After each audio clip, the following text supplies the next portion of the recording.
اعوذ باللہ من الشیطان الرجیم بسم اللہ الرحمن الرحیم۔ پیارے دوستو، ایک ایسی قوم جس پر اللہ تبارک تعالیٰ نے اپنا دردناک عذاب نازل فرمایا اور اس قوم کے تمام لوگوں کو بندر بنا دیا۔ اس قوم کے لوگ کون سا ایسا گناہ کرتے تھے جس کی وجہ سے اللہ تبارک تعالیٰ نے ان پر دردناک عذاب نازل فرمایا، اور یہ لوگ بندر بننے کے بعد کتنی دیر زندہ رہے اور پھر ان کو کس قدر دردناک موت آئی۔ جب یہ لوگ بندر بن گئے تو اپنے عزیز و اقارب کو دیکھ کر ان سے کیا کہتے تھے، اور کیا آج کے دور میں پائے جانے والے بندر اس قوم کی نسل میں سے ہیں؟ پیارے دوستو، ان تمام سوالات کے جوابات قرآن اور حدیث کی روشنی میں آج اس ویڈیو میں ہم آپ کو بتائیں گے۔ اس ویڈیو کو اینڈ تک ضرور دیکھیے گا۔ ناظرین گرامی، انسانوں کے بندر بننے کی ابتدا حضرت داؤد علیہ السلام کے دور میں ہوئی۔ اس واقعے کے پس منظر کچھ یوں ہے کہ حضرت داؤد علیہ السلام، ان کی قوم سمندر کے کنارے ایلا نامی قوم میں رہتے تھے اور ان کی تعداد 70,000 کے قریب تھی۔ یہ قوم بڑی خوشحال تھی، اللہ تبارک تعالیٰ کی فرما بردار قوم تھی۔ اس قوم کو اللہ تبارک تعالیٰ نے بے شمار نعمتوں سے نوازا تھا۔ ہر طرف سرسبزہ شاداب باغات اور ہر طرف ہریالی ہی ہریالی تھی، اور اللہ تعالیٰ کی بے پناہ کرم نوازی تھی۔ یہ لوگ اپنی اس زندگی میں بہت خوش تھے۔ حضرت داؤد علیہ السلام کی قوم کیونکہ سمندر کنارے رہتی تھی، اللہ تبارک تعالیٰ کا ان پر یہ خاص کرم تھا کہ سمندر کے اس کنارے پر بے پناہ مچھلیاں آتی تھیں، جن کا یہ لوگ کاروبار کرتے تھے اور بہت ہی خوشحالی والی زندگی گزارتے تھے۔ جب یہ قوم اللہ تبارک تعالیٰ کی نعمتوں کی وجہ سے خوشحال ہو گئی تو اللہ تبارک تعالیٰ کی نافرمانی پر اتر آئی اور طرح طرح کے گناہوں کے اندر مبتلا ہو گئی۔ پھر ایک دن اللہ تبارک تعالیٰ نے اس قوم کا امتحان لینے کا ارادہ کیا اور حضرت داؤد علیہ السلام کی طرف وحی بھیجی کہ اپنی قوم سے کہہ دیں کہ وہ ہفتے والے دن مچھلی کا شکار کرنا بند کر دیں۔ اس طرح اللہ تبارک تعالیٰ نے حضرت داؤد علیہ السلام کی قوم پر ہفتے والے دن مچھلیوں کا شکار حرام فرما دیا، اور پھر یہاں سے اس قوم کی بربادی شروع ہوگی۔ حضرت داؤد علیہ السلام نے اپنی قوم کو بتایا کہ اللہ تبارک تعالیٰ نے ہفتے والے دن مچھلیوں کا شکار حرام قرار دے دیا ہے، تو وہ لوگ بہت زیادہ پریشان ہو گئے اور ساری قوم سر جوڑ کر بیٹھ گئی، کیونکہ ہفتے کا دن ہی وہ دن تھا جس دن مچھلیاں وافر مقدار میں آتی تھیں اور خود بخود کنارے پہ آ جاتی تھیں، اور باقی دن ایسے تھے بہت کم نہ ہونے کے برابر مچھلیاں پکڑی جاتی تھیں۔ اس قوم کا گزر بسر کیونکہ مچھلیوں کے شکار پر ہی تھا، تو اس وجہ سے اللہ تبارک تعالیٰ کا یہ حکم سن کر یہ قوم پریشان ہو گئی۔ یہ نہیں جانتے تھے کہ اللہ تبارک تعالیٰ کی طرف سے یہ ایک آزمائش ہے۔ پھر ایک دن شیطان نے ان کو وسوسے میں ڈالا کہ سمندر سے نالیاں نکال کر خشکی میں بڑے بڑے ہول بنا لیے جائیں۔ جب ہفتے والے دن مچھلیاں آئیں گی تو وہ نالیوں سے ہو کر اس بڑے حوضوں میں آ جائیں گی۔ اس طرح پھر ان نالیوں کا منہ بند کر دیا جائے اور پھر اگلے دن یعنی اتوار والے دن ان کو پکڑ لیا جائے۔ شیطان نے اس قوم کے لوگوں کو ورگلایا، اس طرح ہم ہفتے والے دن شکار سے بھی بچ جائیں گے اور مچھلیاں بھی ہاتھ آ جائیں گی اور وہ بھی پکڑی جائیں گی۔ بہت سے لوگوں کو یہ ہیلا بازی اچھی لگی اور انہوں نے ایسا ہی کرنا شروع کر دیا اور سمندر سے چھوٹی چھوٹی نالیاں نکال کر بڑے بڑے حوضوں میں ڈال دی، جس کے ذریعے وافر مقدار میں مچھلیاں ان حوضوں میں داخل ہو جاتی۔ اس قوم کے بدبخت لوگوں کو شیطان کا یہ ہیلا بہت پسند آیا، لیکن اس قوم کے لوگوں نے یہ نہ سوچا جب مچھلیاں سمندر سے حوض میں آ کر قید ہو گئیں تو پھر مچھلیوں کا شکار ہی ہو گیا۔ اس لیے یہ شکار ہفتے والے دن ہی قرار پایا جو اللہ تبارک تعالیٰ نے حرام قرار دیا تھا۔ ناظرین گرامی، اس موقع پر یہودیوں کے 3 گروہ ہو گئے۔ کچھ لوگ ایسے تھے جو شکار کے اس شیطانی ہیلے سے منع کرتے تھے اور ناراض اور بیزار ہو کر شکار سے باز رہے۔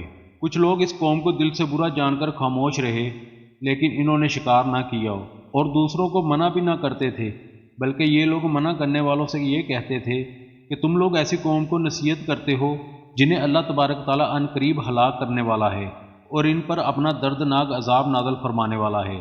اور اس قوم میں کچھ لوگ ایسے بھی تھے جو سرکش اور نافرمان لوگ تھے، جنہوں نے اللہ تبارک تعالیٰ کے حکم کی علانیہ مخالفت کی اور شیطان کی ہیلے بازی کو مان کر ہفتے والے دن شکار کرنے لگے۔ یہ لوگ اللہ تعالیٰ کے حکم کی کھلم کھلا مخالفت کرتے اور ہفتے والے دن مچھلیوں کا شکار کر کے ان کو کھایا کرتے اور بیچا کرتے۔ پیارے دوستو، حضرت داؤد علیہ السلام کی قوم کے 1200 ایسے نافرمان افراد تھے جو منع کرنے کے باوجود بھی ہفتے کے دن ان نالیوں کے ذریعے شکار کرتے رہے۔ حضرت داؤد علیہ السلام نے ان 1200 نافرمانوں کو اللہ تعالیٰ کے عذاب سے ڈرایا کہ وہ اللہ تعالیٰ کی اس نافرمانی سے باز آ جائیں، لیکن وہ لوگ باز نہ آئے اور کھلے عام شکار کرنے لگے۔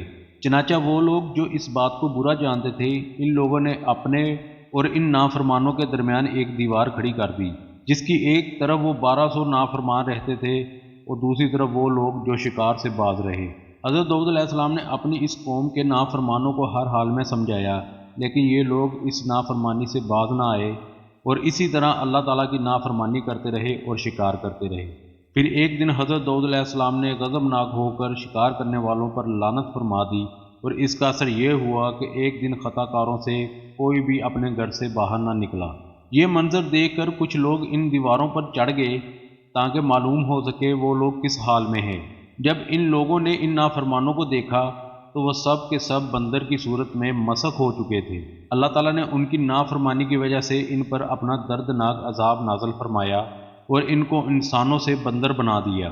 جب لوگ ان مجرموں کا دروازہ کھول کر ان کے گھروں میں داخل ہوئے تو وہ بندر اپنے رشتہ داروں کو پہچانتے تھے اور ان کے پاس آ کر ان کے کپڑوں کو سونگھتے تھے اور زار و قطار روتے تھے، مگر کچھ بول نہیں سکتے تھے۔ اللہ تعالیٰ کے ان نافرمان بندر بن جانے والے لوگوں کی تعداد 12,000 تھی۔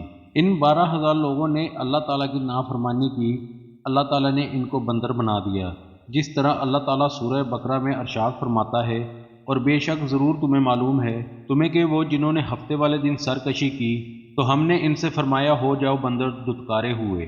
اس طرح حضرت داؤد علیہ السلام کی قوم کے 12,000 نافرمان بندر بن گئے۔ یہ لوگ 3 دن تک زندہ رہے اور اس طرح یہ کچھ نہ کھا سکتے تھے اور نہ ہی پی سکتے تھے، بلکہ یوں ہی بھوکے پیاسے سب کے سب ہلاک ہو گئے اور 3 دن کے اندر سب کے سب مارے گئے۔ اور وہ لوگ جو ان نافرمانوں کو اللہ تعالیٰ کی اس نافرمانی سے منع کرتے تھے، اللہ تعالیٰ نے ان کو اس عذاب سے سلامت رکھا، اور وہ لوگ جو اس شکار کو برا جان کر خاموش رہتے تھے، اللہ تعالیٰ نے ان کو بھی اس عذاب سے سلامت رکھا۔ پیارے دوستو، اب بات کرتے ہیں کہ آج کے دور کے بندروں میں کیا کوئی بندر ان کی نسل میں سے موجود ہے، یا آج کے دور میں پائے جانے والے بندر انہی بندروں کے نسل میں سے ہیں؟ اس کے متعلق روایات میں آتا ہے کہ حضرت عبداللہ بن مسعود رضی اللہ تعالیٰ عنہ سے روایت ہے کہ رسول اکرم صلی اللہ علیہ وآلہ وسلم سے کسی نے سوال کیا کہ آج کے بندر کیا حضرت داؤد علیہ السلام کی قوم سے ہیں؟ تو حضور اکرم صلی اللہ علیہ وآلہ وسلم نے ارشاد فرمایا کہ اللہ تعالیٰ جب کسی قوم پر عذاب بھیجتا ہے تو ان کی شکلوں کو مسخ کر دیتا ہے، تو یہ عذاب انہی پر ہوتا ہے جن پر وہ عذاب نازل ہوا تھا، اور اس کے بعد اللہ تعالیٰ ان لوگوں کو ہلاک کر دیتا ہے اور ان کی آگے نسل نہیں بڑھتی۔ اس لیے یہ بات غلط ہے کہ کچھ لوگ یہ سوچتے ہیں کہ آج کے بندروں میں بھی حضرت داؤد علیہ السلام کی قوم کے بندر بننے والی نسل موجود ہے۔ ایسا کچھ بھی نہیں ہے۔ وہ لوگ صرف اور صرف 3 دن تک زندہ رہے اور اس کے بعد سب کے سب ہلاک ہو گئے، اور اللہ تعالیٰ نے اس قوم کے نافرمانوں کو صفائے ہستی سے مٹا دیا۔ پیارے دوستو، یہ تھی ہماری آج کی ویڈیو۔ امید کرتا ہوں کہ آپ کو پسند آئی ہوگی۔ انشاءاللہ ملیں گے اگلی ویڈیو میں، تب تک کے لیے اجازت دیجیے۔